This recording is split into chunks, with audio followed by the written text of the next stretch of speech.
Hello. It is both an honor and a privilege to join my voice with those of all previous speakers and attempt to initiate a dialogue on expanding the human rights to encompass not only the children and adults as things stand today, but also the children during the prenatal stage of life. As we embark on this journey, let's pause to reflect on the fundamental essence of rights and their intrinsic connection to the concept of responsibility.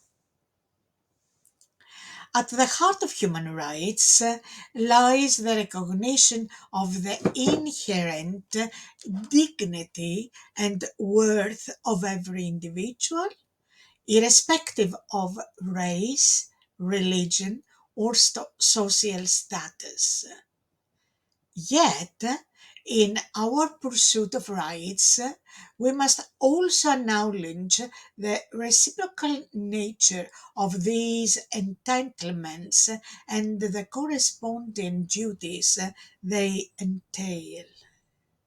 Can we truly claim our rights if we fail to respect the rights of others?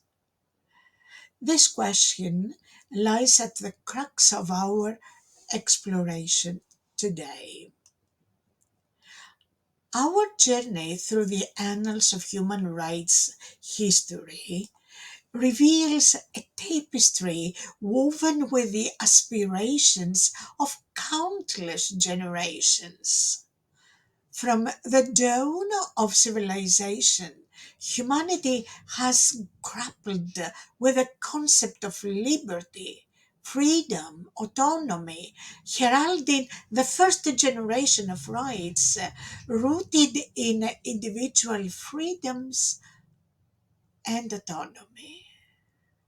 However, it was not until the fall of the Berlin Wall that perspectives shifted, prompting a re-evaluation of the role of governments in safeguarding rights and promoting equality.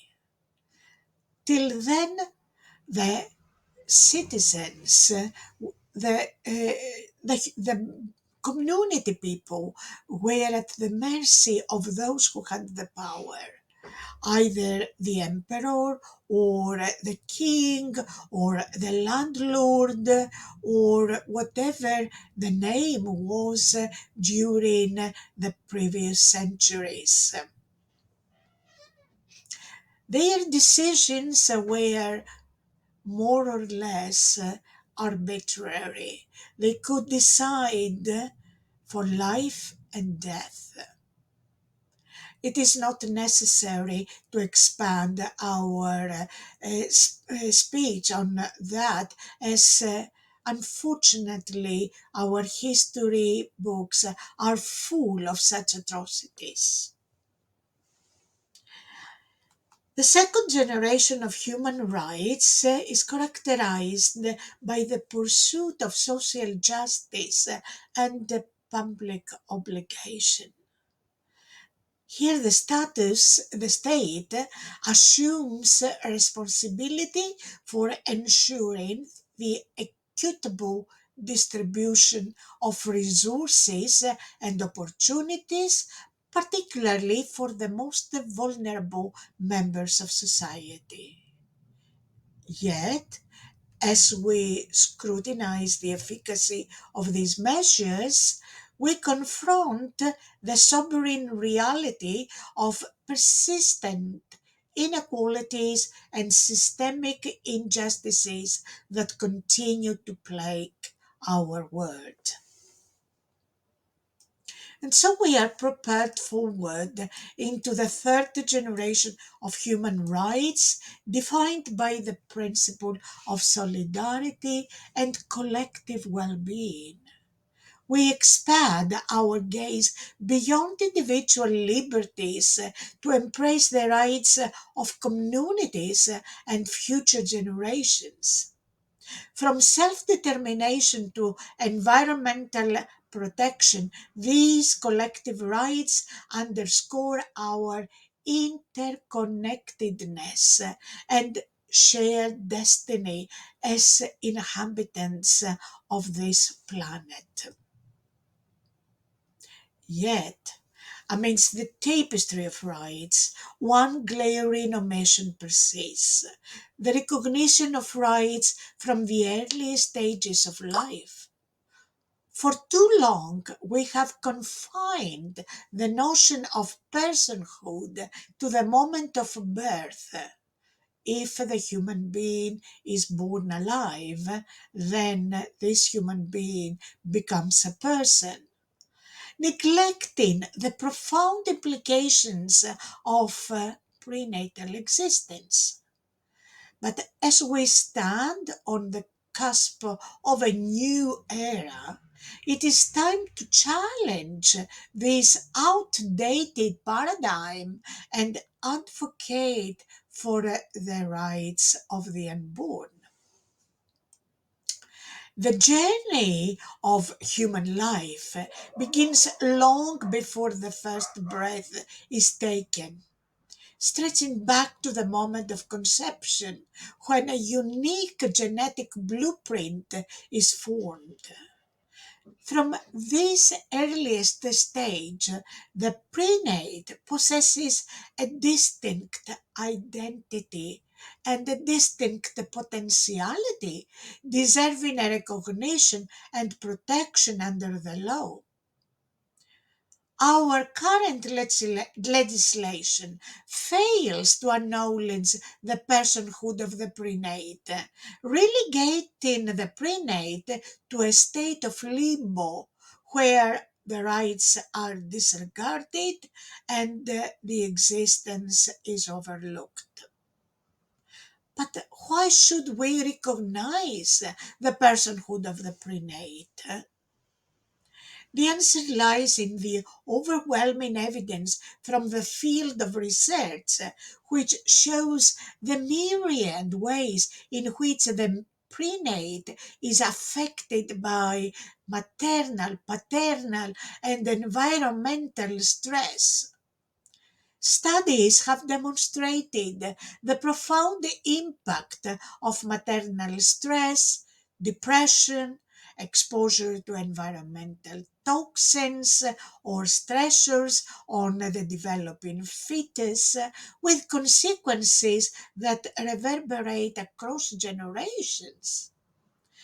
Research has shown that the parental stress during pregnancy is associated with an increased risk of adverse outcomes such as preterm birth, low birth weight, developmental delays, schizophrenia, depression, bipolar diseases, cardiovascular diseases, obesity, diabetes, let alone cancer, to name just a few.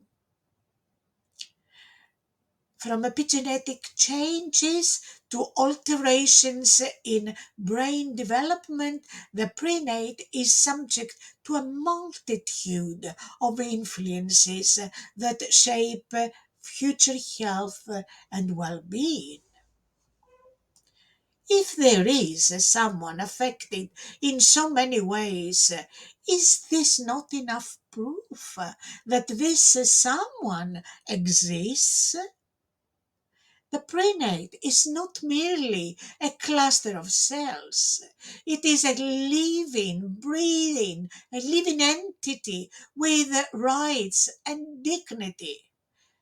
As we strive to uphold the principles of liberty, respect to life, equality, solidarity, we cannot turn a blind eye to the plight of the prenate, whose rights are systemically ignored and disregarded. By whom? Well, not by those who had the power, emperors and kings of the past, but now those who have the power and lie either in the field of health sciences, health professionals, or family, parents that need to make decisions and choices, and most of the times are unaware or uninformed, uh, or social structures, or political structures, or policymakers who need to take the new information into account so that the exercise of the power that they hold in their hands can be done in a wise way. The recognition of personhood for the prenate is not only a matter of moral imperative, but it's a question of human rights. The rationale behind the recognition of human rights lies in the need to protect individuals from the arbitrary use of power by those who exert it over them. And as technology advances, there are new challenges. Technological advancements in assisted reproduction, gametogenesis, genome editing, ectogenesis, and so many more present new challenges to the rights of the prenate. The easy availability of these technologies raises concerns about the commodification and of the human life and the potential for exploitation and discrimination. Just as we strive to protect the rights of individuals in the face of technological progress, so too must we ensure that the rights of the prenate are safeguarded against such arbitrary behaviors uh, supported by the technological advances. Thus, just as the fourth generation of human rights seeks to secure the rights of individuals, of born individuals, in the face of technological advancements, we must expand and discuss the uh, possibility of securing the rights of the prenate. In conclusion, the recognition of personhood for the prenate is not a matter that is complete, talking about just the right to life or death or abortion.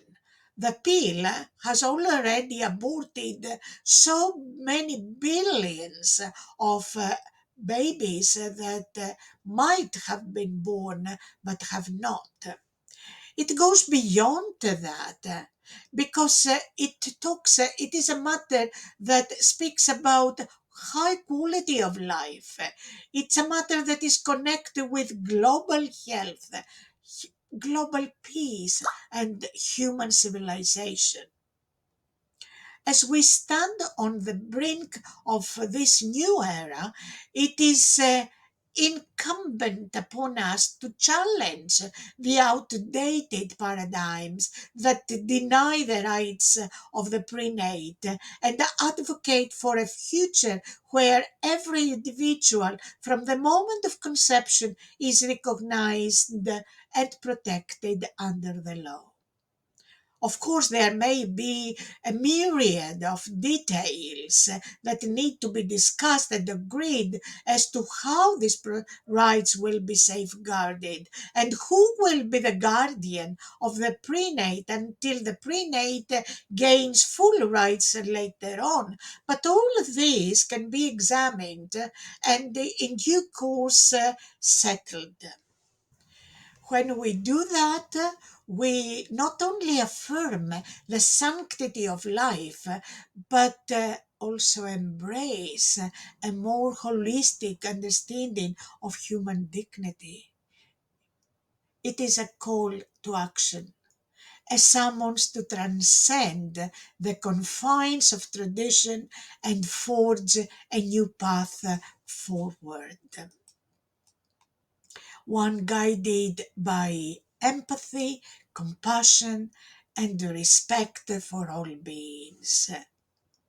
In closing, let's heed the lessons of history and chart a course towards a future where rights are not merely bestowed but actively upheld and cherished. For in the tapestry of human rights, every thread, no matter how small, contributes to the fabric of our shared humanity. Thank you.